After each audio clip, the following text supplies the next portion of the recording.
Tay, thank you so much for hopping on. Oh my gosh. All right. Thank you so much for hopping on. It's crazy to get to see someone you love work that hard. He'll be like, new news. And I'm in the kitchen being like, new news. This podcast got me a boyfriend. Ever since Travis decided to use it as his personal dating app about 2 years ago. So when you're on the stage and you perform in Arrowhead, that's what it did. This dude didn't get a meet and greet. He's making it everyone's problem. This is sort of what I've been writing songs about wanting to happen to me since I was a teenager. Yeah. And I was sitting there at the Eras tour listening to every single one of those songs like I know what she wants me to do. Yeah. Meet me, please. The songwriter of all time. That's very nice of you to say that. Says her boyfriend. Thank you for this. Yes. Look at this. I'm the luckiest man in the world. I'd never just been so engulfed in the curiosity of who you were. Oh, that's Look really at this. wonderful. When Taylor Swift finally shared the story of her disastrous first date with Travis Kelce, the world leaned in, not because people love to see perfect fairy tales, but because they love when those fairy tales begin with cracks, mess, and comedy. Taylor herself laughed as she told it, confessing that nothing about the evening went right, that she left convinced Travis would never want to see her again, and he left certain she thought he was a disaster. But what makes the story so unforgettable is not just the awkwardness of that first night, it's what it revealed about both of them, and how the very chaos of that beginning somehow built a foundation for one of the most obsessively watched romances in pop culture. It's not just gossip. On our first date, I legitimately asked him what it was like when the Chiefs played the Eagles in the Super Bowl and he looked across the field, across the line of scrimmage, and saw his brother standing on the other, like 5 feet in front of him on the field. Yeah. And he was like, he didn't even look at me. Like, I now know what an insane question that was. He was like, actually, I'm on the offense. And my brother's on the offense, and I'm only on the field at the same time as the defense. I thought everyone was out there at the same time. No, you don't understand. I thought it was like Jared Goff is here and Josh Allen's here. And they're going to be like, they blow a whistle and then they go at each other and they're like, and it's like, who's going to win? That's actually... I would love to see Jared Goff play some defense. Let's see Jared Goff on defense. I've got some ideas. It's the kind of story that feels like a song lyric in the making, complete with barbecue sauce stains, nervous rambling, Jason Kelce's teasing, and Swifties dissecting every detail. The evening had started with so much anticipation. Travis, who had made it no secret on his podcast that he tried and failed to pass Taylor a friendship bracelet with his phone number at her Kansas City Eras tour stop, finally got his chance to prove himself. Through quiet connections and persistence, a date was arranged. But while fans assumed it would be a glamorous, carefully orchestrated night worthy of Hollywood's biggest pop star, Travis chose something much more him, a lively, no-frills barbecue spot outside Kansas City, the kind of place he loved, the kind of place where he could be himself. For Taylor, who was expecting something more controlled, more private, walking into a room full of big-screen TVs, blaring country music, and fans in Chiefs jerseys already felt like a misstep. She later joked that the first thing she thought was, "Oh my God, I'm overdressed for pulled pork." From there, the night unraveled into a series of comic mishaps. Travis, eager to impress, ordered way too much food. Wings, ribs, nachos, pulled pork sandwiches. I'm just circling back to New Heights to say thank you for this. Yes. Look at this. I'm the luckiest man in the world. It was such a wild romantic gesture to just be like, I want to date you. This kind of felt more like I was in an 80s John Hughes movie and he was just like standing outside of my window with a boombox just being like, I want to date you. Do you want to go on a date with me? I made you a friendship bracelet. Do you want to date me? Just come outside and meet me. This is sort of what I've been writing songs about wanting to happen to me since I was a teenager. Yeah, I give the Eras Tour credit. Yeah? I give the Eras Tour credit because if I would have never gone to that show and been mesmerized and just been captivated and then left with such a desire to want to meet you, I would have never went on here and told everybody how butthurt I was. You see you on the stage and you see how crazy you can get an entire stadium going, and then I get you in a room and it's like I've known you forever. It's like it was just the easiest conversation I ever had, and it was just so much fun that it just knocked my socks off. Hey, that's Should I leave? I'm just gonna I think so.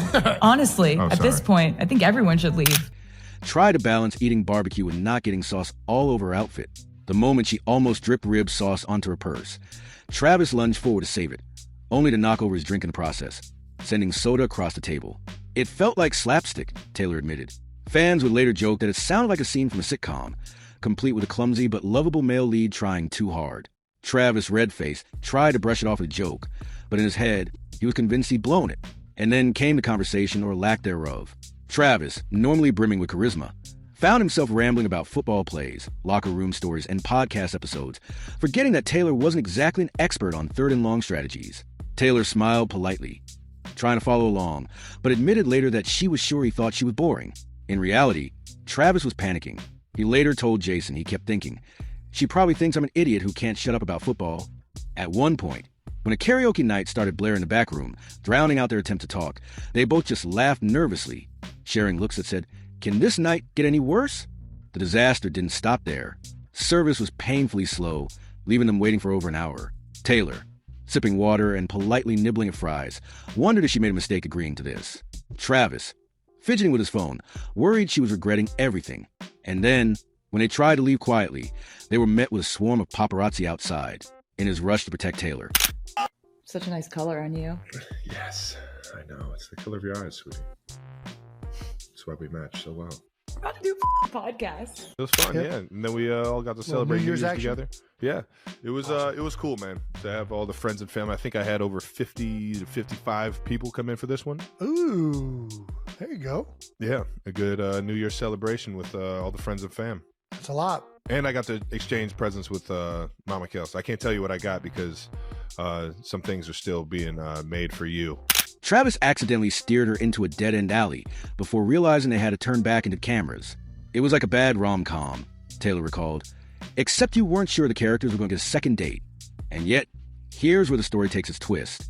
Despite the chaos, despite the spills, the awkward silences, the karaoke, the wrong exit, they both ended the night laughing. "I thought it was a total mess," Taylor admitted. "But I also thought, wow, he's not trying to be perfect. He's just being himself." Travis felt the same, realizing that if Taylor could laugh with him through that circus of a night, maybe she wasn't like anyone else he'd dated. Later, he confessed to Jason, she didn't care about the mess. She was actually laughing. That's when I thought, okay, she might actually like me. Of course, Jason never let him live it down. On New Heights, Jason teased Travis mercilessly about barbecue sauce courtship, cracking jokes about how only his brother would try to woo Taylor Swift with ribs and end up in an alley.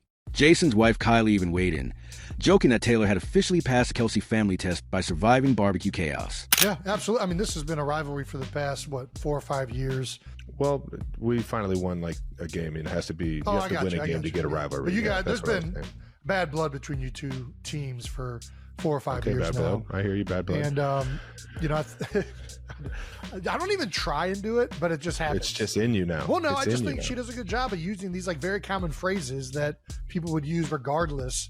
But anyways, I never heard of bad blood till she. You gotta be, bro. Don't. The teasing only made the story better because it showed Taylor wasn't treated like a glass doll in the Kelce family. She was teased, laughed with, brought into the mess, and she fit right in. When the story leaked, Swifties went into overdrive. TikTok was flooded with reenactments of Taylor trying to eat ribs in a gown. Fans tweeted that it was so Travis to plan a date at a rowdy barbecue joint. Some saw it as proof that he wasn't putting on an act, that he was showing her the real him from the start. Others compared it to Taylor's songs, noting the irony that the woman who once sang about enchanted evenings and magic nights found her great romance starting with karaoke and spilled soda. Gossip sites spun it as a near disaster, asking whether Taylor had considered walking away. But Swifties, who had lived through every heartbreak of hers, saw it differently. They saw it as fate. If she can laugh through barbecue sauce, she can laugh through anything, one fan posted. The irony is that Travis's messy, imperfect first date with Taylor stood in stark contrast to his dating history.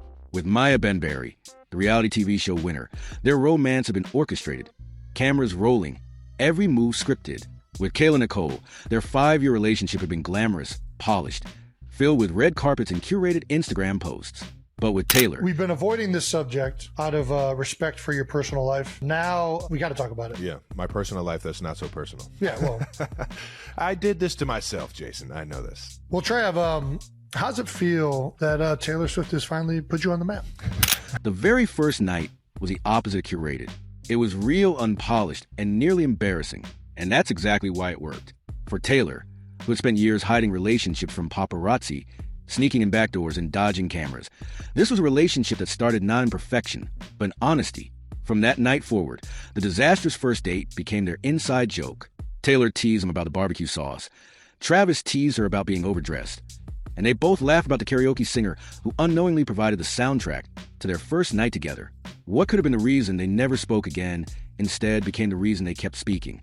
It was a disaster, Taylor said, but it was our disaster. And looking back now, the irony is sweet. The couple of the world now watches in awe, the pair whose public kisses send Jason Kelce into blushes, the duo whose love story has united football fans and Swifties, almost didn't make it past round one. But maybe that's the magic of it. In a world where both of them live under constant pressure to be flawless, their romance started with flaws, and those flaws became the glue. Taylor, the woman who has turned heartbreak into anthems, found someone who made her laugh through chaos. Travis, you went to Paris. Yes, I went to France. How was it? France. It was fun. I had a blasted Tay's show. Nice. Her new rendition of the Eras Tour. I suggest everybody go see it. It has her new Tortured Poets department, a handful of those songs in the new show, which means there's a new segment and new lights and new like dancing and new everything to the show. So Lovely. I suggest everybody get out there and see it. It is absolutely unbelievable. You're now up to 5 concerts. Kansas City, Argentina, Australia, Singapore, and now Paris. How does Paris compare to all of these other wonderful shows? That was, Yeah. I mean, I don't know if they're just getting better or if I just keep forgetting how they are. I watched videos. It looked way more electric for some reason in Paris. It was electric in there. Well, you got caught pulling an Ed Kelce move here, taking a video with your flash on. What are you doing, Trav? You're supposed to be better than this. I was doing what? Oh, you know, the settings on the camera, if it's dark, it's going to automatically put the flash on. I don't understand I was just trying to get some good, some good video, some good memories. I don't give a damn. You probably got great video. That flash makes a big difference. Yeah, it was the best. 1,000 feet. Shout out to Paris for showing up and showing out at all the concerts. It looked absolutely amazing for the first 3 shows, and that last show was every bit of electric and just energy all night, man. It was fun. Je m'appelle Electric. I think that's it. When Travis later told the story in his words, fans got an even clearer picture of just how messy and hilarious that first night really was. On New Heights, Jason had pressed him, "So, Trav, how'd you finally land a date? Did you charm her with your smooth lines, or what?" Travis groaned, covering his face with his hands, before admitting, "Man, it was a total disaster. I spilled soda all over her dress. I talked too much about football, and then I led her into an alley trying to avoid cameras. If she'd ghosted me after that, I couldn't have even been mad." Jason nearly fell out of his chair laughing, calling it the least romantic thing I've ever heard. But that's exactly why fans loved it, because it wasn't polished, it wasn't staged. It was Travis being Travis, and Taylor somehow loved him for it. The internet exploded when the story came out. Swifties immediately began linking lyrics from her vault songs to the infamous barbecue date. One theory focused on a line she had written about dresses ruined, but laughter saves a night. Another fan pointed to a lyric referencing sticky hands and loud music in rooms too small. TikTok edits of Travis dropping soda on Taylor, paired with Taylor's lyrics, went viral overnight, even though Taylor never confirmed Easter eggs. Might not care about records, but you know who does? A 92%er by the name of Taylor Swift. That's right. She liked an Instagram announcement from the Chiefs about you breaking this record. All right now. Thanks, Tay. I appreciate you on the Chiefs page supporting. Gotta love the support. The Yeti. Yeah. What's this next question? Has she always been a fan of tight end receiving yards? Is she a big tight end receiving yards? I'm not sure. It's a good question. Maybe. I don't know if she's a fan of tight ends or not. She didn't deny them either, and as every Swiftie knows, her silence is as good as a wink. The gossip magazines had a field day, too. People describe it as a perfectly imperfect first date, while TMZ ran the headline, "Taylor Swift's first date with Travis Kelce was a total mess, and she loved every minute." Dumois, the celebrity gossip Instagram account, got anonymous tips about how Taylor supposedly texted her friends that same night saying, "It was awful but kind of wonderful." Whether those texts were real or not, the narrative stuck. This was a love story that began with chaos. And what made it even more endearing was the way Taylor contrasted it with her past relationships. Fans remembered how carefully she had hidden her 6-year romance with Joe Alwyn, rarely being photographed together, never sharing funny stories, and living in almost complete secrecy. With Travis, it was the opposite. From the start, their story was messy and public. There were spilled drinks, karaoke singers, and paparazzi snapping awkward photos of them trying to escape an alley. It was almost laughably unglamorous. But maybe that's why it worked, because Taylor didn't have to play pretend this time. Kylie Kelce, Jason's wife, later told friends she thought it was perfect that Taylor got thrown straight into the Kelce lifestyle. She joked that if Taylor could handle barbecue chaos and Travis's football rambling, she was ready for Thanksgiving dinner at the Kelce house. Donna Kelce, ever the proud mom, admitted she thought Taylor's ability to laugh through it all showed she was a good match for Travis. His mom goes, all right, let's go down to the field. And I was like, what do you mean? What are you talking about? We're going where? And she's like, we're going down to the field. And I was like, did he say that that's okay? Like, because we hadn't talked about this. There was no like, hey, if I win this game. I didn't want to jinx it. Yeah, he doesn't jinx anything, which I respect actually. Like, I'm all about that. But we hadn't had a conversation about it. So I'm like, is he going to be like, what are you doing down here, dude? It was Mama knows best. Presumptuous. Mama knows best. She knew I wanted and you so down she there. was like, trust me, he wants you there. And I was like, okay, well, she would know. And so I'm walking out onto this field and it's just like, oh my God. Oh. He's always been a big personality, Donna said. So he needed someone who could embrace the chaos, not run from it.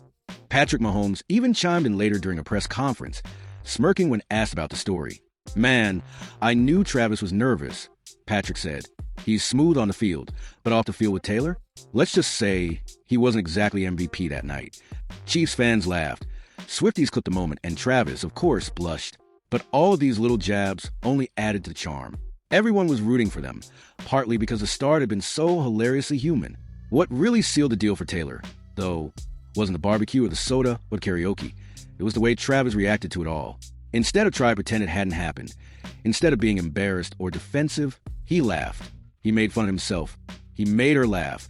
And he admitted later he thought he had blown it. Taylor, who had been with men who were often too careful, too protective of their egos, found that refreshing. He doesn't take himself too seriously, she later said. He can make fun of himself. That's rare. Over time, that disastrous night became their inside joke. At games, when Travis would drop a pass, Taylor would tease him by pretending to mime spilling a drink. Oh my God, there's so many lights. We're going to the Super Bowl! I've never seen this many cameras. I've never seen this much media in my life, and I've seen a lot of media. Yeah. And then the media sees me and they're like, ah! And then they just start running at me.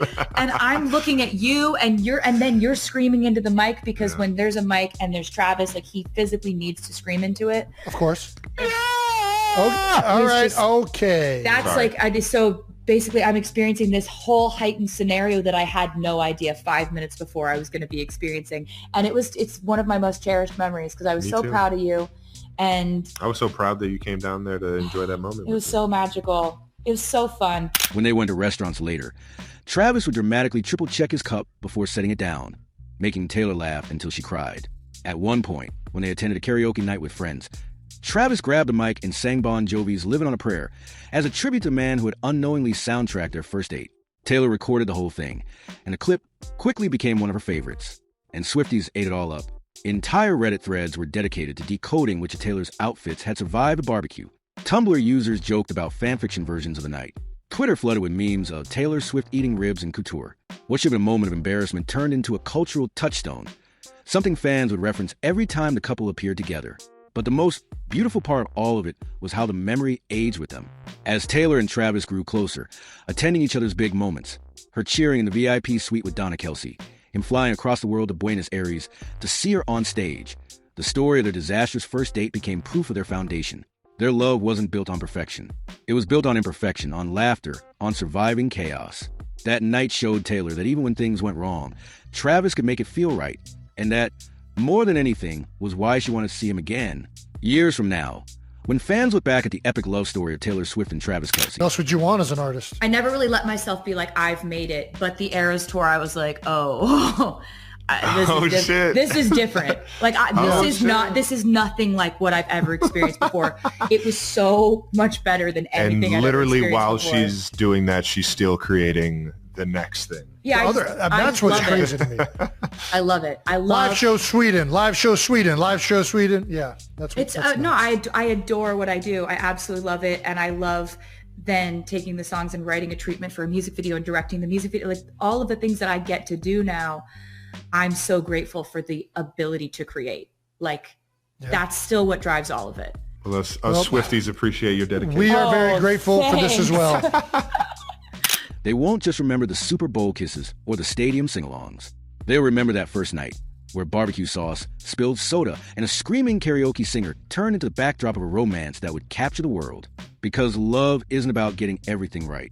It's about finding the person you can laugh with when everything goes wrong. And for Taylor Swift and Travis Kelce, that disastrous first date wasn't the end. It was the very beginning of something unforgettable. Travis Kelce has told the story a dozen times now, but each time, it somehow gets funnier.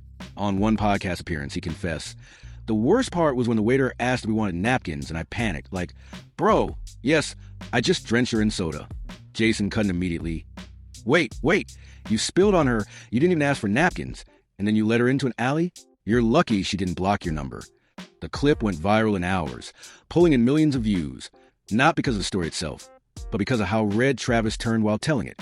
That blush, the goofy grin, the way Jason laughed so hard he had tears in his eyes. It all showed fans this wasn't just a polished PR tale. This was real. And maybe that's what Taylor loved most. She's built her empire on turning awkwardness, heartbreak, and messy human emotion into art. Suddenly, here was a 6 feet 5 inches, NFL star fumbling through napkins and barbecue stains like a high school kid on prom night. To someone else, it might have been mortifying. But to Taylor, it was a gold mine of charm. "I think she saw me at my worst right away," Travis later admitted. And she stuck around anyway. Swifties immediately ran wild with theories. Some swore the disastrous date was hidden in her lyrics, "Fear Losing Me," pointing to lines about ruined dresses and hands shaking. Others argued it would inspire a future love song, something cheeky, playful, maybe even titled Sticky Hands or First Night Out. On TikTok, a fan even mocked up a fake single-cover Taylor Soda Pop Serenade, with artwork showing Spill Coke over sheet music. The edit went so viral that people actually thought it might be a real release. Meanwhile, inside NFL locker rooms, Travis wasn't safe either. Patrick Mahomes joked to reporters, "I told Trav I'd help him with plays, not dates." Teammates teased him by bringing barbecue ribs into meetings. Even Andy Reid, the Chiefs head coach, playfully said, "I hope Travis is better at catching Taylor's attention than he was at catching napkins." Everyone was in on it. But here's the thing, Travis never minded. He leaned into the joke, just like Taylor. And that made the whole story even more lovable. Jason Kelce, of course, had the best material. On New Heights, he turned it into a running gag, constantly asking, "Trav, you got any napkins?" Fans started making t-shirts with the slogan. Kylie Kelce chimed in, laughing that she wished she could have been there just to watch Taylor's reaction. I mean, if she can laugh through barbecue sauce and karaoke, she can laugh through anything, Kylie said. It felt like the whole Kelce family had unofficially adopted Taylor right then and there. And Donna Kelce? She adored it. In an interview, she said, "You know, life isn't always perfect. Relationships aren't perfect. But if you can laugh together through the messy parts, that's what counts." Travis found someone who gets that. Fans swooned, treating Donna's words like gospel. What sealed it in the public's imagination was how it stood in stark contrast to Taylor's past romances. With Joe Alwyn, things were private, controlled, even secretive. With Maddie Healy, it was wild, brief, and controversial. With Tom Hiddleston, it was whirlwind tabloid fodder. But with Travis, from a very first night, it was silly, messy, and undeniably real. Fans called it the anti-Hollywood romance. And the gossipy details kept rolling out. An anonymous waiter claimed Taylor insisted on leaving him a huge tip, despite the mess. Another patron swore they saw Travis accidentally wave at a mirror, thinking it was someone else. Dumois posted a tip saying Taylor texted Selena Gomez mid-date with a crying, laughing emoji. Whether any of it was true didn't matter. The gossip only made fans more obsessed. Soon, their fans turned the date into a cultural joke. Memes showed Taylor in couture at the Met Gala next to a cartoon of her holding ribs at a dive bar. Edits paired Travis fumbling with soda cans to Taylor's lyric, "I once believed love would be burning red, but it's golden." Swift Talk went wild over theories that the barbecue stain line and All Too Well had foreshadowed this very moment. But here's the twist that made it legendary. Travis didn't try to rewrite history. He didn't pretend it was perfect. He didn't act like some flawless Hollywood leading man. Instead, he kept telling the story with a laugh, with embarrassment, with a grin that made Taylor roll her eyes lovingly every time he brought it up. That honesty became their trademark. They weren't pretending. They were letting fans in on the joke. By the time Travis flew to Buenos Aires for her Eras tour, and she famously swapped the lyrics of Karma to sing Karma is the guy on the Chiefs, fans couldn't help but think back to that chaotic first night. From spilled soda to stadiums chanting his name, it felt like watching a rom-com montage in real time. And maybe that's why people are so invested.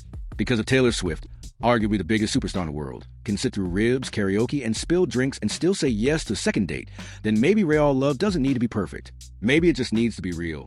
If the first date was chaos, The second date was Travis Kelce's redemption tour.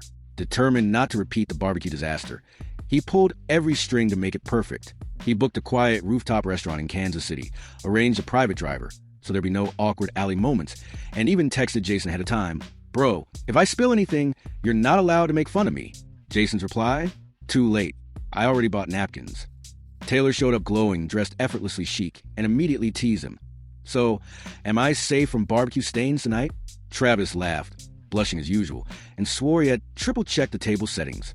But what Taylor later shared with friends, and what gossip blogs ran with, wasn't the setting or the food, or even the view.